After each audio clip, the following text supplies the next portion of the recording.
ರಾಜ್ಯದ ಜನತೆಗೆ ತುಂಬಲಾರದ ನಷ್ಟ ಅಂತ ಹೇಳಿ ನಾವೆಲ್ಲ ಭಾವಿಸಿದ್ದೇವೆ. ಚೆನ್ನಮ್ಮನವರು ಅವರ ಒಂದು ದೇವೇಗೌಡರ ಜೊತೆಯಲ್ಲಿ ಸುಮಾರು 70 ವರ್ಷಕ್ಕೂ ಹೆಚ್ಚು ವೈವಾಹಿಕ ಜೀವನದಲ್ಲಿ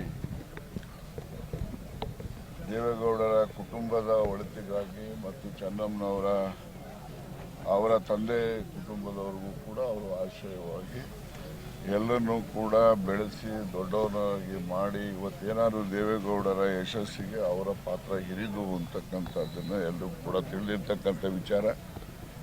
ಹಾಗಾಗಿ ಅವರು ತನ್ನ ಕುಟುಂಬದ ಎಲ್ಲರನ್ನೂ ಕೂಡ ಅವರು ಸಾಕಿ ಸಲಹೋ ಜೊತೆಯಲ್ಲಿ ಬೇರೆಯವ್ರನ್ನೂ ಕೂಡ ಅವರು ತನ್ನ ಮಕ್ಕಳಂತೆ ಅವರೆಲ್ಲರೂ ಕೂಡ ಪರಿಗಣಿಸಿ ಅವರ ಒಂದು ಯಶಸ್ಸಿಗೂ ಕೂಡ ಅವರು ಯಾವತ್ತೂ ಕೂಡ ಹಾರೈಸ್ತಾ ಇದ್ದಂತಹ ಒಂದು ಮಹಾನ್ ಮಹಿಳೆ.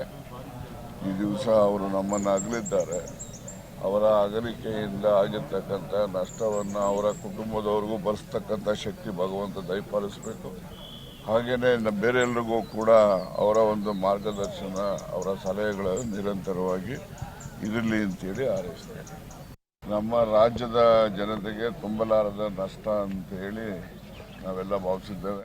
ಹೀಗೆ ಗಣ್ಯಾತಿ ಗಣ್ಯರು ಬಂದು ಅಂತಿಮ ದರ್ಶನವನ್ನು ಪಡಿತಾ ಇದ್ದಾರೆ. ಅಂತಿಮ ದರ್ಶನ ಪಡೆದ ನಂತರ ಅವರ ಕುಟುಂಬಕ್ಕೆ ಈ ಒಂದು ನೋವನ್ನು ಭರಿಸುವಂಥ ಶಕ್ತಿ ದೇವರು ಕೊಡಬೇಕು ಅಂತೇಳಿ ಆಶಿಸ್ತಾ ಇದ್ದಾರೆ. ಅಂತಿಮ ದರ್ಶನಕ್ಕೆ ಬರ್ತಾ ಇರುವಂತಹ ರಾಜಕೀಯ ಗಣ್ಯರೇ ಇರ್ಬೋದು ಅಥವಾ ಸಿನಿಮಾ ನಟ ನಟಿಯರೇ ಇರ್ಬೋದು, ನಿನ್ನೆಯೂ ಕೂಡ ಅಂತಿಮ ದರ್ಶನಕ್ಕೆ ಬರ್ತಾ ಇದ್ರು.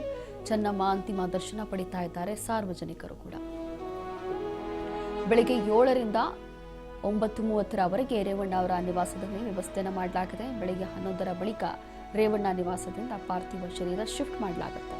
ಬೆಳಗ್ಗೆ 11:30ಕ್ಕೆ ಹಳೆಕೋಟೆ ತಲುಪುತ್ತೆ ಪಾರ್ಥಿವ ಶರೀರ. ಮಧ್ಯಾಹ್ನ 2 ಗಂಟೆಯಿಂದ ಸಂಜೆ 4:15ರವರೆಗೆ ಅಂತ್ಯಕ್ರಿಯೆ ನಡೆಯುತ್ತೆ. ಅಂತ್ಯಕ್ರಿಯೆಯಲ್ಲಿ ಭಾಗಿಯಾಗಲಿದ್ದಾರೆ ಸಿಎಂ ಡಿಕೆ ಶಿವಕುಮಾರ್ ಕೂಡ. ಸರ್ಕಾರಿ ಗೌರವಗಳ ಜೊತೆ ಅಂತ್ಯ ಸಂಸ್ಕಾರ ನಡೆಯುತ್ತೆ. ಒಕ್ಕಲಿಗ ಸಂಪ್ರದಾಯದಂತೆ ಅಂತ್ಯಕ್ರಿಯೆ ನಡೆಯುತ್ತೆ. ಬೆಳಗ್ಗೆ 7 ಗಂಟೆಯಿಂದ 9:30ರವರೆಗೆ ರೇವಣ್ಣ ಅವರ ನಿವಾಸದಲ್ಲಿ ಸಾರ್ವಜನಿಕರ ದರ್ಶನಕ್ಕೆ ಅವಕಾಶ. ಹಾಗಾಗಿ ಅವರು ತನ್ನ ಕುಟುಂಬದ ಎಲ್ಲರನ್ನೂ ಕೂಡ ಅವರು ಸಾಕಿ ಸಲಹೋ ಜೊತೆಯಲ್ಲಿ ಬೇರೆಯವ್ರನ್ನೂ ಕೂಡ ಅವರು ತನ್ನ ಮಕ್ಕಳಂತೆ ಅವರೆಲ್ಲರೂ ಕೂಡ ಪರಿಗಣಿಸಿ ಅವರ ಒಂದು ಯಶಸ್ಸಿಗೂ ಕೂಡ ಅವರು ಯಾವತ್ತೂ ಕೂಡ ಹಾರೈಸ್ತಾ ಇದ್ದಂತಹ ಒಂದು ಮಹಾನ್ ಮಹಿಳೆ. ಈ ದಿವಸ ಅವರು ನಮ್ಮನ್ನು ಅಗಲಿದ್ದಾರೆ.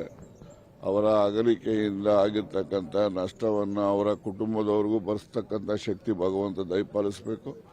ಹಾಗೆಯೇ ಬೇರೆ ಎಲ್ರಿಗೂ ಕೂಡ ಅವರ ಒಂದು ಮಾರ್ಗದರ್ಶನ ಅವರ ಸಲಹೆಗಳು ನಿರಂತರವಾಗಿ ಇರಲಿ ಅಂತೇಳಿ ಹಾರೈಸ್ತೇನೆ. Thank you.